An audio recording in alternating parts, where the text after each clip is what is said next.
Well, certainly knew that we were going to have a great team coming in here, and a team that posed a lot of different challenges, first with their defense, with a number of different things that they do, and disrupting an offensive team. And then, of course, offensively, they've got a lot of different weapons. Proud of our team for the number of times they just could have said, hey, this is not our night, and this is a really good team, and we're young, and maybe we're not ready for this yet. But they just kept pushing, and they kept finding a way to get back in the game, give ourselves a chance, and tie the game there late. And hats off to Quinterly for making a great shot and winning the ball game for them. But we've got things that we absolutely need to work on, and that's part of this process. But love coaching this group and looking forward to practice tomorrow and trying to get ready for this next one.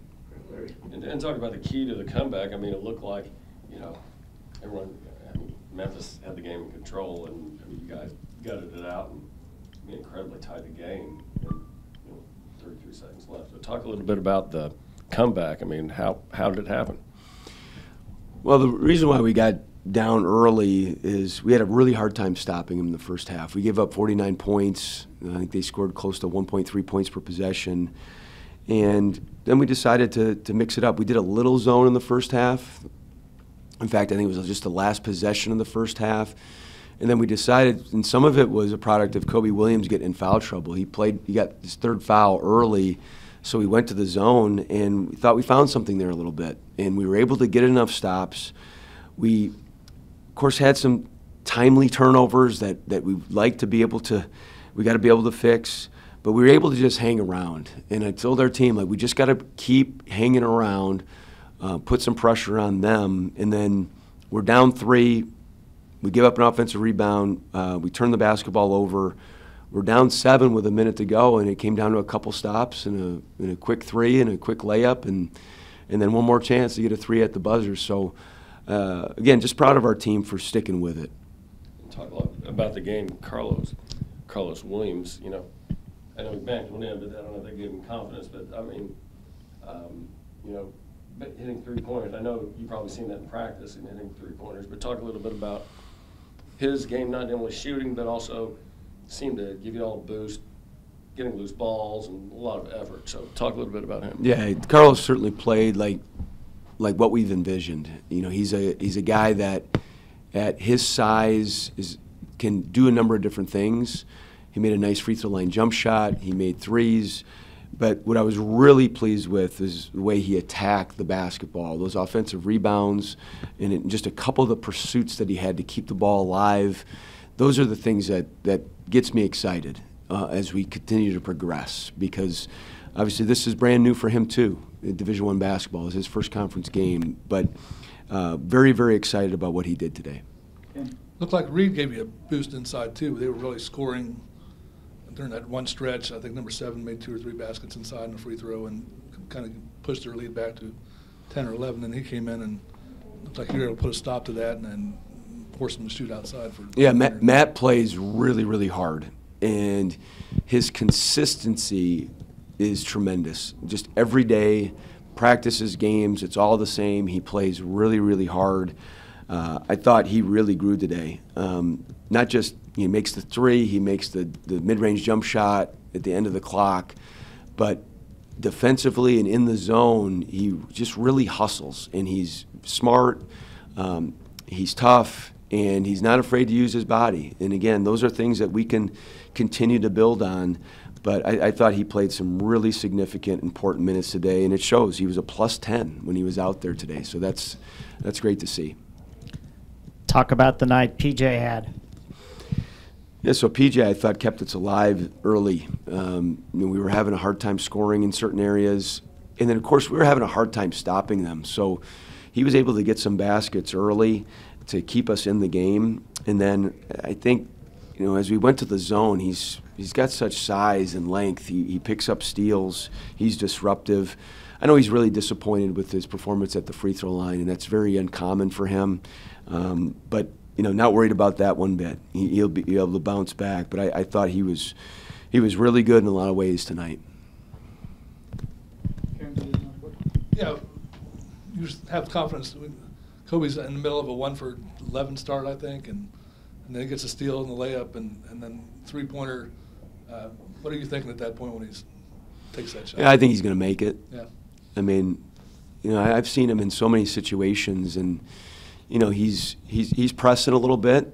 You know, he wants to perform well and knows we need him, and that's just the facts.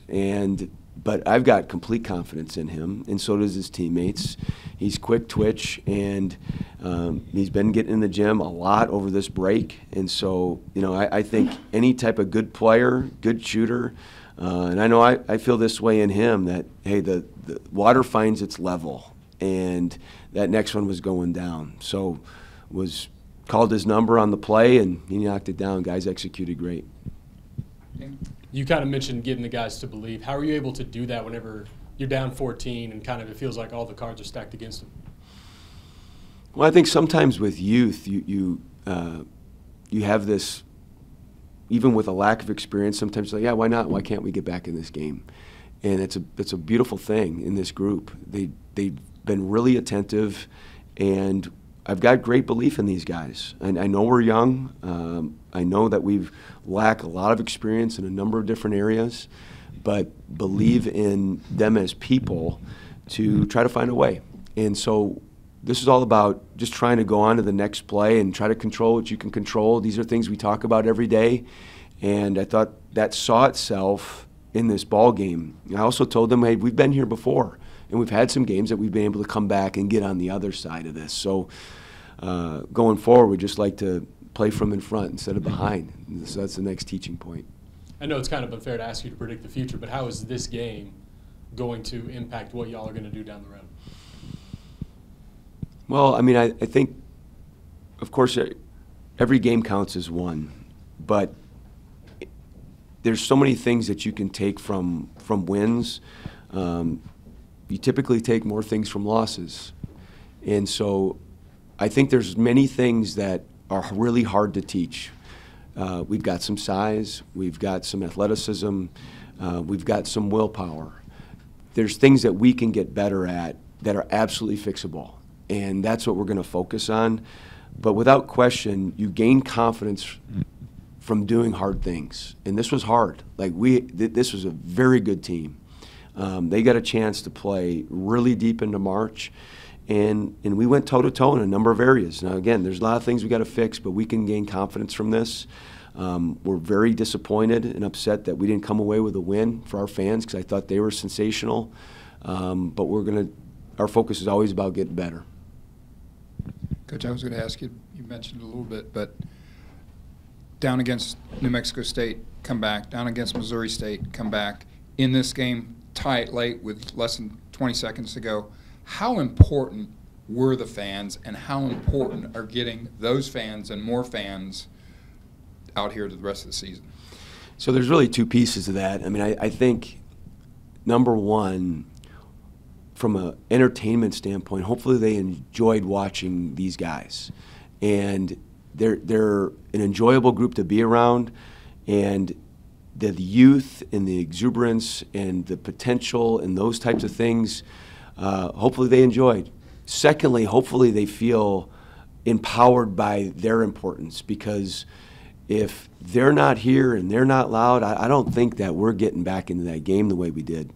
Our guys did some nice things to get people excited, but it was so important for our fans, and just the volume got up in Reynolds Center, and it was really helpful. We played so much better defensively in the second half, because you could just feel our crowd trying to surge us on. So I want to say thank you to them. Of course, I'm disappointed that we weren't able to get it done for them, but they are absolutely significant.